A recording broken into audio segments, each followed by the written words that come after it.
Hello students, आज मैं विश्वजीत प्रकाश Srivastava tuition academy की तरफ से मैथ्स की क्लास लेकर आया हूँ। क्लास 10th के लिए आप कंडीशन जान ही रहे हैं, फिर से सरकार ने कॉलेजेस को बंद कर दिया है, स्कूलों को बंद कर दिया है। तो अब हमारे पास एक ही माध्यम बचा है जो कि हम पढ़ सकते हैं उससे, वो है ऑनलाइन।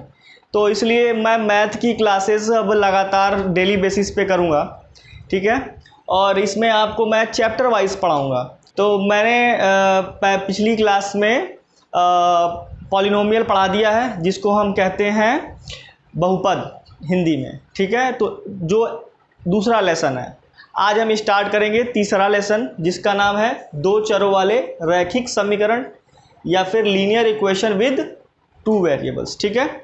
तो देखिए, linear equation with two variables में होता क्या है कि दो वेरिएबल्स होते हैं, जैसे x और y, ठीक है। ये दो वेरिएबल्स हैं, इसमें a b c जो है ये कांस्टेंट है, ठीक है। आपको दिख तो रहे होंगे a b c जैसे वेरिएबल की तरह, बट ये जब आप इक्वेशन बनाएंगे तो उसमें ये कांस्टेंट होंगे, ठीक है। इनकी वैल्यूज होगी 1 2 3 4 में से कुछ ऐसी, ठीक है। तो ये इसका स्टैंडर्ड फॉर्म है, आधारभूत रूप है, ठीक है। इसी रूप के सारे समीकरण होते हैं, तो उनको हम दो चरों वाले रैखिक समीकरण कहते हैं, ठीक है। अब इस लीनियर इक्वेशन को, दो चरों वाले रैखिक समीकरण को हम दो टाइप से रिप्रेजेंट कर सकते हैं, ठीक है। हमारे पास प्रदर्शित करने की विधियां कितनी हैं? दो हैं। पहली विधि है ग्राफिकली, जिसको हम आलेखीय विधि कहते हैं, एल्जेब्रिकली, जिसको हम बीजगणितीय विधि कहते हैं। ये दूसरी विधि है, ठीक है। तो हमारे पास दो विधियां हैं। तो पहला जो एक्सरसाइज है आपका, वो इन्हीं विधियों के बारे में, इन्हीं मेथड्स के बारे में है। इसमें आपको कोई एक कंडीशन दी गई होगी और उस कंडीशन के हिसाब से आपको ग्राफिकली भी उसको बताना होगा और एल्जेब्रिकली भी, ठीक है।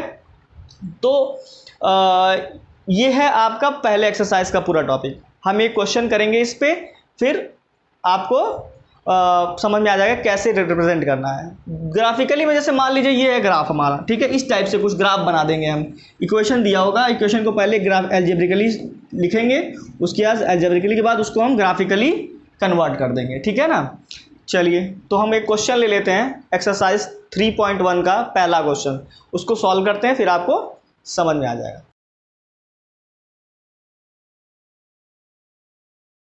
हाँ, तो क्वेश्चन कुछ इस प्रकार से है। Aftab tells his daughter 7 years ago I was 7 times as old as you were then। पहले एक लाइन पढ़ा हमने, क्या इसमें आफ्ताफ ने अपने डॉटर से कहा, क्या 7 साल पहले मैं जितने साल का था, ठीक है ना, उससे 7 टाइम्स तुम्हारी उम्र का था उस टाइम में, ठीक है। I was 7 times as old as you were then, मतलब कि उस समय जो उनकी पुत्री की उम्र थी, बेटी की उम्र थी, ठीक है, उसका 7 गुना आफ्ताब की उम्र थी, ठीक है। पहला कंडीशन समझ में आ गया। हम इस क्वेश्चन में क्या करेंगे, क्वेश्चंस का जितने भी कंडीशन है वो पढ़ते जाएंगे और उसी के हिसाब से क्या करते जाएंगे, इक्वेशन हम बनाते जाएंगे, ठीक है ना। तो पहली बात, जब भी ऐसे क्वेश्चन आते हैं 7 साल पहले, 7 years ago या 7 years आफ्टर, ऐसे बिफोर, इस तरीके के जब भी सवाल आएंगे, तो पहले आपको जो एजेस मानने होंगे वो हमेशा जो प्रेजेंट एज होगा उनका, ठीक है ना, वर्तमान उम्र होगी, वो हमको मानना होगा, ठीक है। तो हमारे पास दो लोग हैं, एक है आफ्ताब, ठीक, और दूसरी है उनकी डॉटर, ठीक। तो प्रेजेंट एज मान लेते हैं इनका,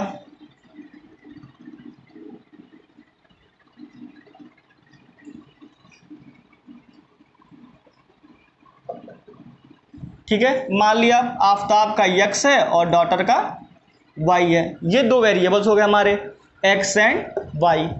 अब हमसे कहा गया क्या है, 7 years ago, मतलब 7 साल पहले, यही क्वेश्चन में है ना, 7 years ago मतलब 7 साल पहले। तो अगर इस टाइम अगर कोई 15 साल का है, तो 7 साल पहले उसकी उम्र क्या होगी, कम होगी। तो उसको हमको क्या करना पड़ेगा, अभी की उम्र में से 7 साल माइनस करना पड़ेगा, ठीक है। तो यहां पे भी हम क्या करते हैं, अगर 7 years ago की बात होगी, 7 years ago मतलब 7 साल पहले, ठीक है। तो आफ्ताब जो होगा वो हो जाएंगे x के अभी हैं, तो 7 साल पहले उनकी उम्र में से 7 को क्या कर देंगे हम, माइनस। अच्छा, डॉटर की उम्र भी जितनी होगी उसमें से भी क्या करना पड़ेगा हमको,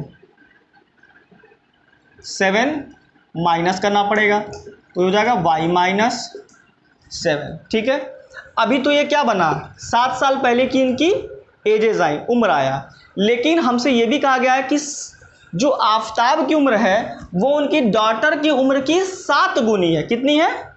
7 टाइम्स। तो 7 गुनी या 7 टाइम्स का मतलब 7 का क्या करना, उसमें मल्टीप्लाई। किसकी उम्र की 7 गुनी है? तो डॉटर की उम्र की।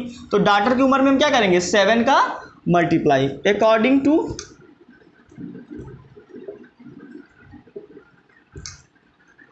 क्वेश्चन अगर देखा जाए प्रश्नानुसार,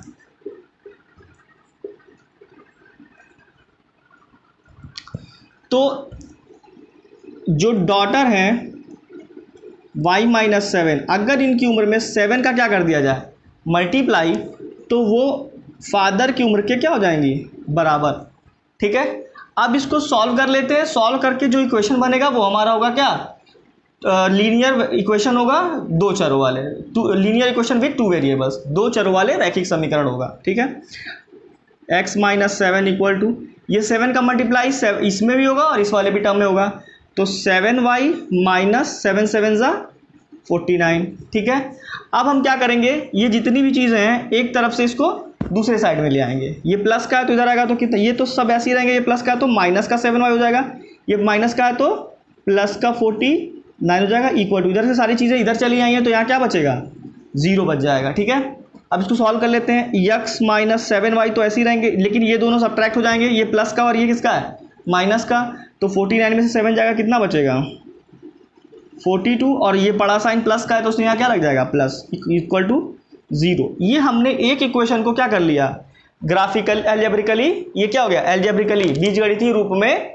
हमने इसको बना दिया। ठीक है, अभी एक कंडीशन बनी है, इसमें एक और कंडीशन दी गई है, क्या, हाँ, ऑल्सो 3 years फ्रॉम नाउ, अभी से 3 साल बाद, I shall be 3 times as old as you will be, मतलब कि अब से 3 साल बाद तुम्हारी उम्र जितनी होगी उसका 3 गुना मैं रहूंगा, ऐसा आफताब में अपने डॉटर से कहा है। ठीक है, तो इसका मतलब क्या हुआ, यहाँ पे क्या था, 7 टाइम्स था 7 साल पहले, अब 3 साल बाद वो 3 टाइम्स रहेंगे।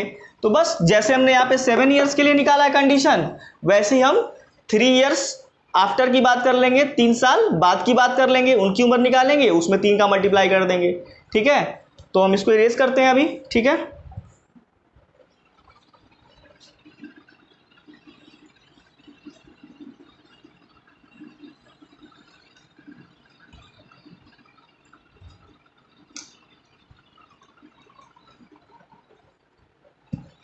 हाँ, तो अब 3 साल बाद की कंडीशन बनाते हैं, 3 years आफ्टर। ठीक है, तो यहाँ पे 3 साल बाद, तो अभी अगर कोई 15 साल का है तो 3 साल बाद ऑब्वियस है कि उसकी उम्र 3 साल बढ़ जाएगी, तो जब बढ़ता है तो उसमें प्लस करना पड़ता है। तो यहाँ पे आफताब का उम्र कितना था, यक्स था अभी प्रेजेंट में, तो अब कितना हो जाएगा, यक्स प्लस 3 हो जाएगा, और डॉटर कितनी है, वाई है, तो वो कितनी हो जाएगी, वाई प्लस 3 हो जाएगी।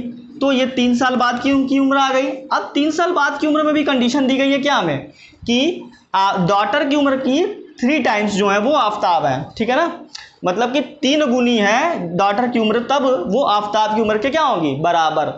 तो कंडीशन लगा लेते हैं, अकॉर्डिंग टू क्वेश्चन, प्रश्नानुसार,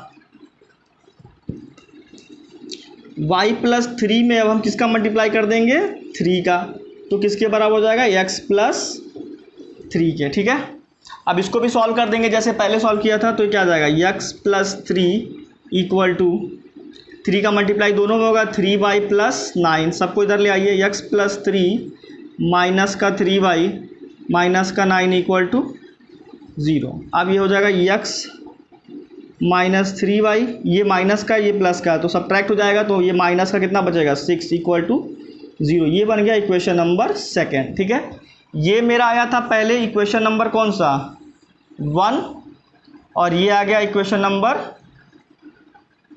2। ठीक है, दो इक्वेशन बन गए हमारे पास। इनको हमने ये जो बनाया इसी को हम क्या बोलेंगे, एल्जेब्रिक रिप्रेजेंटेशन।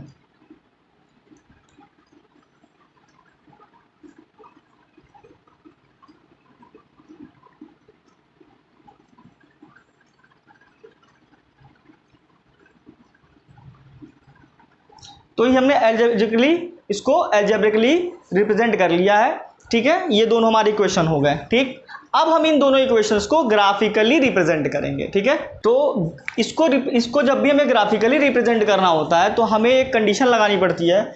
हमें जो भी, जैसे मान लीजिए मेरा ये पहला इक्वेशन है x - 7y + 42 = 0, ठीक है। इसको हमको जब भी ग्राफिकली रिप्रेजेंट करना होगा, मतलब कि आलेखिक विधि में, ठीक है, आलेखीय विधि से, तो हम एक बार x को 0 रखेंगे और y की वैल्यू निकाल लेंगे, और एक बार y को 0 रख के x की वैल्यू निकाल लेंगे, ठीक है। आइए देखते हैं। पुट x = 0 इन इक्वेशन 1, मतलब समीकरण 1 में x = 0 रखने पर, चलिए रखते हैं। तो यहाँ पे क्या हो जाएगा, x = 0 रख दिया और -7y बचा प्लस 42 बचा = 0। जीरो किसी चीज़ में ऐड या सब्ट्रैक्ट होगा तो उसका कोई फ़र्क नहीं पड़ेगा। चलिए, तो ये माइनस का 7y है, उधर जाएगा तो प्लस का हो जाएगा, 42 = हो जाएगा 7y। अब ये 7 से 42 कट जाएगा कितनी बार में, 6 टाइम्स में। तो ये 6 टाइम्स में कटा तो y की वैल्यू कितनी आ गई, 6, ठीक है। अब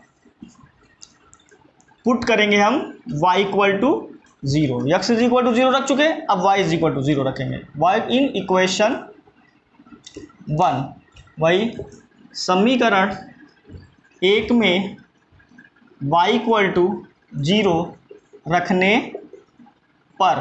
तो जब इसको हम रखते हैं तो क्या मिलता है, अब यही इक्वेशन है, यहाँ पे x है -7 है इंटू y था, y की जगह पे हमने क्या रख दिया 0 और प्लस 42 = 0। तो देखिए, तो ये 7 का मल्टीप्लाई जब 0 में होगा तो कितना हो जाएगा, पूरा 0 हो जाएगा। क्या बचेगा, x + 42 = 0। तो हम यहाँ x = कितना जाएगा, -42, ठीक है। अब हम इसका एक टेबल बना लेंगे।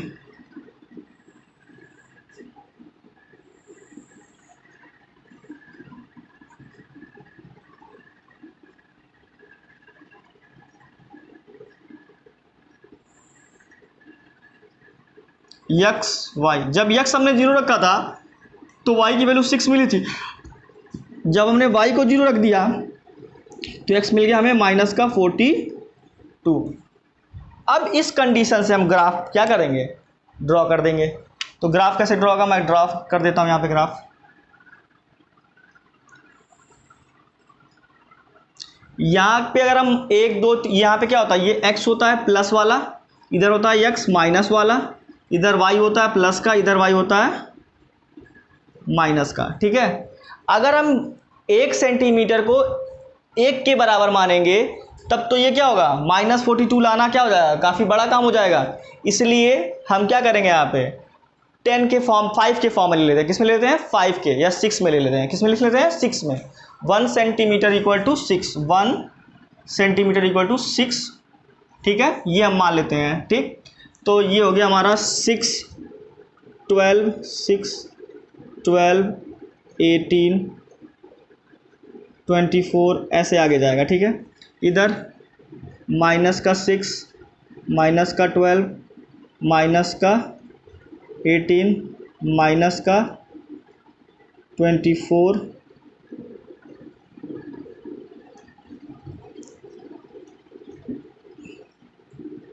30 36 42, ये हो गया माइनस का 42, ठीक है। इधर हो जाएगा 6 12 18 24, ठीक है। इधर भी नीचे भी हो जाएगा ऐसे ही। अब हम देखते हैं, जब x = 0 तो y की वैल्यू कितनी है, 6। तो x = 0 यहाँ पे होता है तो y की वैल्यू कितनी है, 6। तो y की वैल्यू यहाँ पे 6 है। एक पॉइंट मिल गया हमको पहला वाला। दूसरा पॉइंट देखते हैं, जब x y is equal to 0 है तो x कितना है माइनस का 42, तो जब y इक्वल टू 0 भी यही होता है तो x पे देखेंगे -42 कहाँ पे है, -42 यहाँ आ रहा है, एक पॉइंट यहाँ मिल गया। अब इन दो पॉइंट को मिलाता हुआ एक लाइन सीधा ऐसे ड्रॉ कर देंगे, ठीक है।